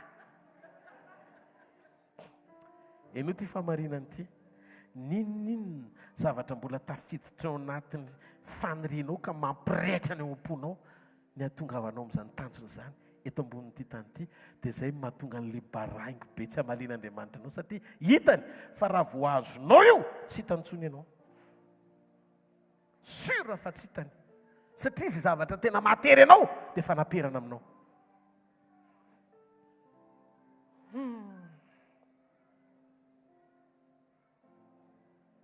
tongava sain'androany hariva mianarana zany atao hoe manompo tsy miandry ninninina zany misy fotoantsika manao zavatra tena hoe ataoko zao mba ho zao tsy fitiavana zany fa voafafy ohatrany hoe ianao miandry amin'ny banky an'ilay intérêt-le vola napetraka ao any ianao ve nahita ny ray aman-dreninao hoe rehefa manisy soanao dia miandry retour zareo mizanakao zany ianao ve miandry retour amin'ny zanakao hoe manisy soa ianao dia mity azy dia miandry retour aminy tsisy ray aman-dreny tsara miandry retour amin'ny zanan'izany raha manisy soa anazy ianao ni zany mahay mity ihany mahay mizara tsy misy retour satria zay le fitiavan'Andriamanitra napetrany ao anatinao mity tsy misy retour atsangany ny tanan'izay mandeha halleloia dia ndao ny atsika isainy ianao mikolokolo ny zanakao dia lehibe ny zanakao nataonao zay atafita azy nataonao zay amoaka azy nataonao zay apety azy tafavoaka izy rehefa avy eo olo-ka fary ambadika ary indreny no karakarainy satria tiany mihoatra noho ianao satria zay mivady nomen'Andriamanitra azy na lahy io na vavy io ianao tsy afaka hiteny hoe tsy normaly zany fa Andriamanitra mihitsy no miteny hoe tokony tiany mihoatra noho fitiavana no fitiavany vadiny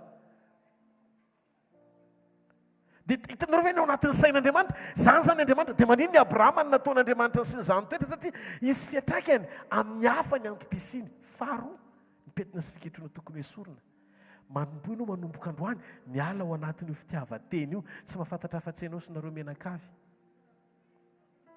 manombo mba mianatra velona ho an'ny hafa zany no mamaky an' Jesosy teo amin'ny azo fijaliana amonjy antsika alleloia nomen'Andriamanitra an' Jesosy anie ny zavatra rehetra raha tsy izy dia tsy azo zao rehetra zao dia ozy izy maintsy any Paoly ozy Paoly maintsy ny fiangonana tao Efesosy tao Korinto satria nyzara ny fiangonana tao Korinto dia miparitaka dia ny sasany laza hoe zay any Apolosy zay any Kefasy zay any dia ozy izy Paoly hoe aza vela isy olona ho reharehanareo vakio ny ndasony misy aloha jereko zay teny zay vetivety mba fananarana ho an'ny fiangonana izy ity alleloia Korintiana voalohany toko 7 ny 9 faraky amin'ny 20 ka hatramin'ny 9 fatelo amin'ny 20 ozy izy ka dia aza misy manao olona ho rereny fa anareo ny zavatra rehetra na Paoly na Paulosy na Kefasy na zao tontolo zao na fiainana na fahafatesana na zavatra kehitriny na zavatra ho avy anareo zany rehetrarehetra zany ary anareo any Kristy ary Kristy an'Andriamanitra mba libra tsara ny omponao eto ambony tany tsy raketanao amin'ity tany ity aza velisy olona ho rerenao zany fa Paoly nitsindriny fanahy dia nilaza fa na ny tenany aza sy Apolosy sy Kefasy sy zao tontolo zao dia anareo reto fa maninona ianao no mirere amin'ny zavatra anao ny mpanompon'Andriamanitra natsoan'Andriamanitra ho fananany fiangonana zay no mahatonga antsika mila manetrotera ry mpanompo zay no tendren'Andriamanitra ny toeram-panompona tsy fanindriana ny zanak'Andriamanitra fa ny toeram-panompona fanekena ao am-po ilatsaka ho mpanompon'izy rehetra tsy zany nampianatra an'izany Jesosy avy any Nazareta no nampianatra an'izany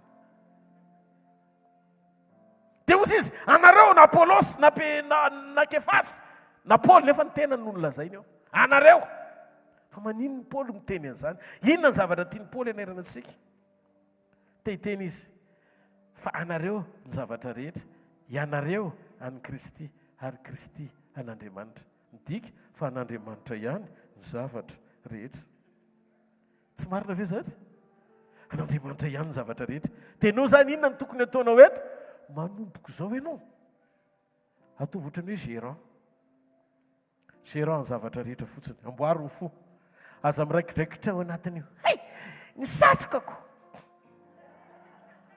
io satroka anao tsy azo nizanizaka tiana mihetsiny fa satroka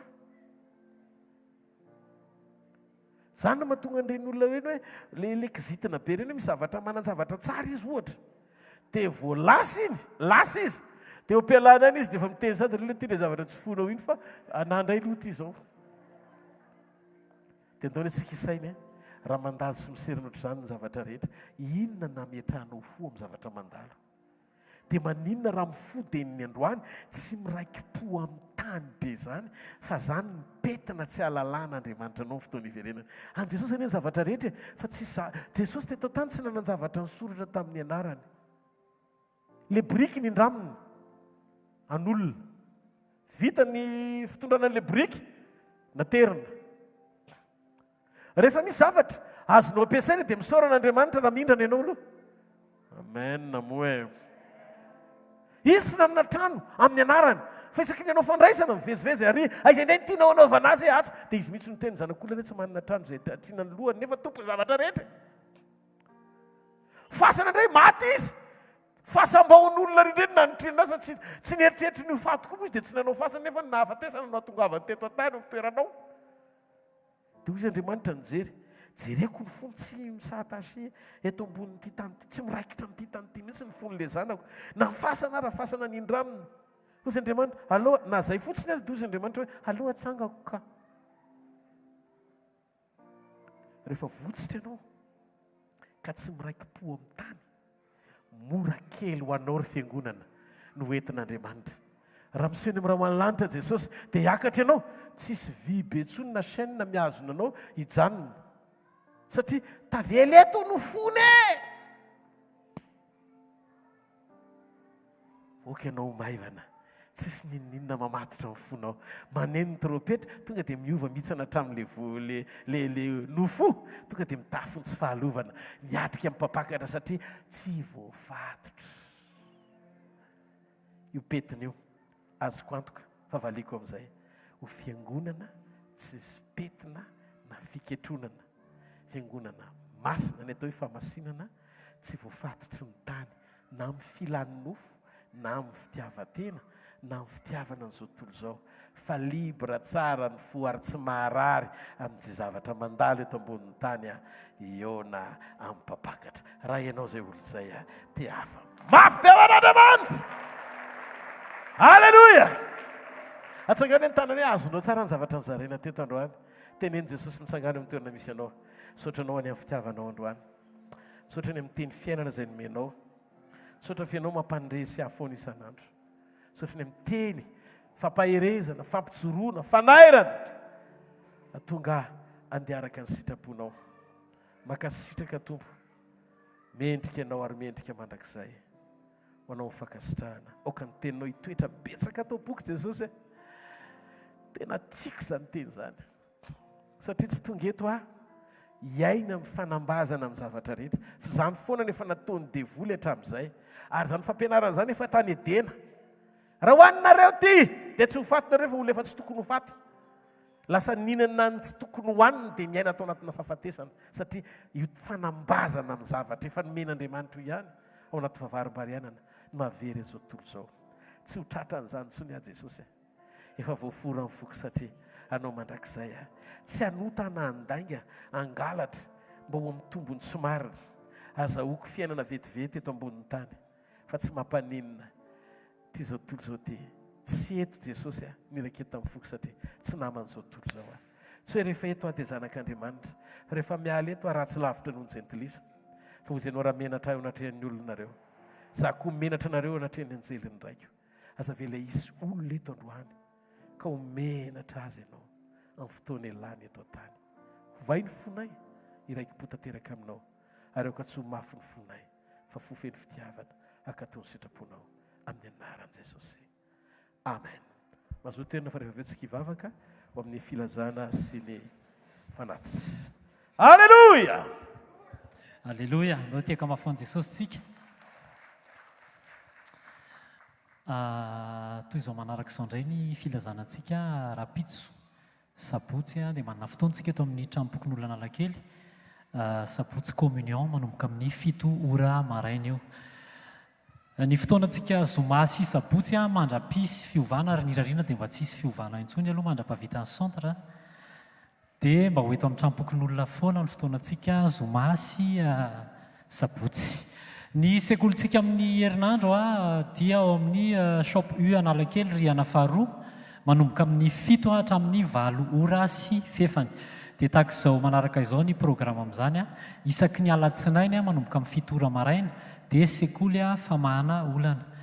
Ny talata maraina kosa amin'ny 7 ora ihany hatramin'ny 9 ora sy fefany dia sekoly fanasitranana ary ny alarobia maraina ao amin'ny shop U Analakely ihany dia sekoly fitahi-panasy fanambinan-toetra ho an'ny tsirairay sy ho an'ny tokantrano.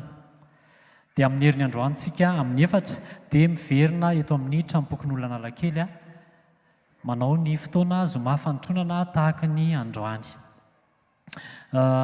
Misy filazana efa nitenenina teto ihany fa androany angamba vao feno ny detay mikasika ny krismasy magaga izay ho tontosaintsika amin'ny 20 ny volana desambra amin'ity afalo ianao mafon'i Jesosy raha faliny amin'izany. Krismasytsika moa araka ny isa-taona dia tsy mitotona 20 desambra mihitsy satria daty fahatsiarovana ihany dia ny antsika lasa lofoana. Dia fa amin'ity zany izy dia 20 desambra dia any amin'ny espace Rilatsio bypass no anaovana azy espace Rilatsio bypass dia tahaka izao ny na re zany fomba ilazana anazy saran'le bie ny latsaky ny 12 taona dia manao moa zany 40 000 ariary ny latsaky ny 12 taona dia 40 000 ariary ary ny 12 taona no mihoatra kosa dia 60 000 ariary. Marina etona fa ny tombony rehetra azo amin'io dia hoentintsika atokantsika anamboarana ny centre avokoa mitiafa mafy ho an'i Jesosy. Tsy te hanentana intsony atao aorian'ilay teny teo fa inoko efa votsitra tanteraka daholo tsika mahafoy ny rehetra ho an'i Jesosy. Amen. Amen.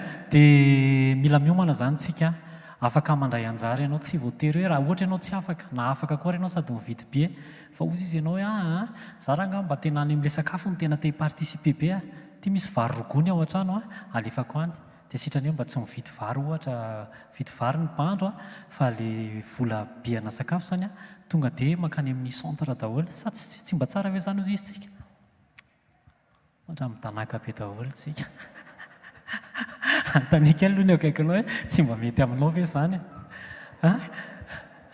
any angentsika zao rano ny fotoana hoe fixe dia isaky ny Zoma hariva tsy mocroise ohatran'izao tsony ny sezeto satria efa azo antoka hoe dia tonga dia makany daholo ny olona zany dia andao ary ifarimona andao isalahy iandamiambavy a androany fitafy malagasy raha teo tsy hanao kabary akory fa andaotsika tena hoe etanitsika tena ataontsika amin'ny fo manontolo ho an' Jesosy e zany dia aza tonoana ny fotoanantsika rehetra dia mandeha mivantana ao amin'ny hvkl-mission events amin'ny FB fa amin'ny YouTube kosa dia hvkl-mission dia mandeha ao daholo reny dia enregistré ao daholo dia amin'ny fotoana rehetra dia afaka mamerina mijery ianao mamerina mieno dia mandinika ny tena ao amin'ny teny amen. Raha sitraka ao dia andaontsika hitsangana dia alefantsika manandrefy an'reto box reto ny tanantsika dia hivavakatsika ao amin'izany. Raha amin'ny anaran'i Jesosy Kristy avy any Nazareta, misaotra anao zahay, mankasitraka anao zahay. Tena marina Jesosy ny fampatsiahivana izay nataonao teo. Fa tsisy herinay natanjakay Jesosy fa avy aminao. Eny, na dia mifahafanay mijoro eto ary, ny hery ahafanay tonga eto an-tranonao, ny hery ahafanay mahavory arena dia avy aminao daholy. Misaotra Jesosy avy aminao zany dia averinao anao. Raisy Jesosy hoanitra kasitrahana eo anatrehanao. Tena vokatry ny fiankofana marina tokoa Jesosy fa tsy hoe vokatry ny fanentanana na fomba fotsiny tonga amin'ny fotoana mifanatitra dia tsy maintsy mamoaka kely indray aloha anao fa tena avy amin'ny fo Jesosy tsy andrasana valiny fa fankasitrahanao Jesosy. Raiso zany Jesosy tonga fanan'olona marobe indrindraindrindra voatahiry amin'ny fotoana iseho mpampakatra eny amin'ny raha lanitra amin'ny anaran'i Jesosy amen. Andaontsika hitehaka mafy andraisantsika amin'ny pasteur. Alleluia. Mandritra ny fotoana amin'io 21 io dia misy ny fiaraha-misakafo. Ho an'izay tia misakafo dia tena misy sakafo tsara mandritra ny fotoana io. Izay ny anton'le hoe sarany aloha. Fiarahana le izy misakafo milohan'ny faran'ny taona ho antsika menakavy sy fanatanterana ihany koa ny centre sy ny programa rehetra izay mbola ho toyny eo amin'ny fanompoantsika an'Andriamanitra mandritra ny faran'ny taona. Ndao ity tanana mafy be ho an'ny tompo. Zavatra anankiray rapitso fotoana spesial ho amin'ny fandraisana. Be dia be aminareo no nametra-panontaniana hoe ahoana mikasika momba ny fahasoavana, ny toeran'ny fahasoavana eo anatrihan'ny famonjena antsika sy ny fampakarana antsika. Ny fandraisan'ny fahasoavana ny amin'ny famonjena raha oharina amin'ny fampakarana. Izay ny teny eto rapitso. Manomana antsika mba tsy hatonga le fampianarana ifanohitra amin'ilay zavatra andrasan'Andriamanitra manjary mamita teny tsika. Amen.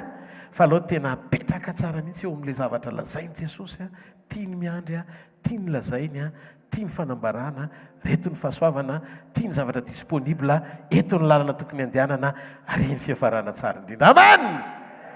Alleluia. Tena mino fa anisan'izay ho tonga eto ianao rapitso sabotsy indray aloha dia tena mio papana ny olona tonga fa zao tsy ho foanako akory ny fotoana Zoma ariva. Amen. Efa nisy fotoana nietreritra hoe sao dia tsy mety amin'ny olona tsony ara aloha le Zoma ariva fa hoajana atsangany hoe ny tanan'izay miteny hoe mbola mety le Zoma pasteur fa za ay to miary ny havana matsakay za dia zay tonga fa za tsy miteny hoe vitsikely tsika akory fa misimisy ihany tsika ny tonga fa tsara raha ilazana daholo ny namana rehetra. Zany hoe programa rehetra eto ilainao raha mbola afaka ianao tsara ny tsy manaraka direkta ny ambadika ny fotsiny. Jereva aloha météo dia manontany farafaratsy rehefa tsy mazaka orana notrotro izany dia rehefa tena hoe ho avy ny orana dia tsy mampanina fa tolérable ny hoe mba mandeha any amin'ny direkta fa raha azo atao fanetretena mihitsiny hoe aza mahafo ny fiarahantsika mivavaka tahaka ny fanaon'izy kenao tsy sasany. Amen. Noho izany atao foana izay ahafahana fa fanetretena resantsika varim-pity avy amin'Andriamanitra izany. Ho fany amin'ny lanitra ny tanao dia misaon'Andriamanitra mifonao ray manontolo. Tiaka sitraka izay Jesosy malala. Tsy hoe mbava fotsiny ihany. Tsy hoe vokatry ny saina maha-olombelona satria mahalala fa tianao ny fisaorana. Fa tena mendrika anao ny fisaorana. Mendrika anao ny fisaorana, mendrika anao ny fiderana, mendrika anao ny fankalazana, mendrika anao ny fiankofana. Fa Andriamanitra ianao. Izay mihitsy mahatsapa hoe nohariany izay. Tena iankohaka amin'izay Andriamanitra pahary anay izay. Ary zany ny antony mahatonga anay eto androany. Tena ho fankasitrahana, feno fotsiny satria dada malala anay ianao. misaotra amin'ny zavatra rehetra, misaotra nanomboka tamin'ny janvier février mars avril mai juin juillet août septembre octobre novembre décembre tonga amin'ny faharoambin'ny folo volana farany amin'ity 2024 ity zay tsy valim-bavaka izany na miasa fatratra izay na manambe zay na nananay ary zao tontolo zao tsy anao tahaka le mpanan-karena nanangom-be dia miadana amin'izay ry fanahiko fefa feno ny sopotra fanaovam-bary dia nanontanianao izy hoe raha nino alaina aminao ny ainao ry kely saina ho aiza dolo zay noarinao sy nanontanao aza vela iana amin'ny fanahiany izay ho mpanangom-be eto tany fa mampianaranay hisitraka mpifaliana ny fanomezanao ary anyme tombo ny fanjakanao amin'ny fisinay eto ambony tany indrindra ny asanao satria tiana ianao Jesosy tena adalo zay raha ohatra ka mihevitra ao anatin'ny fonay fa rehefa manao soa zay dia ny antony mahatonga anay manao an'izany dia mba hatonga anao hamaly soanay efa namaly soanay mihoatra ianao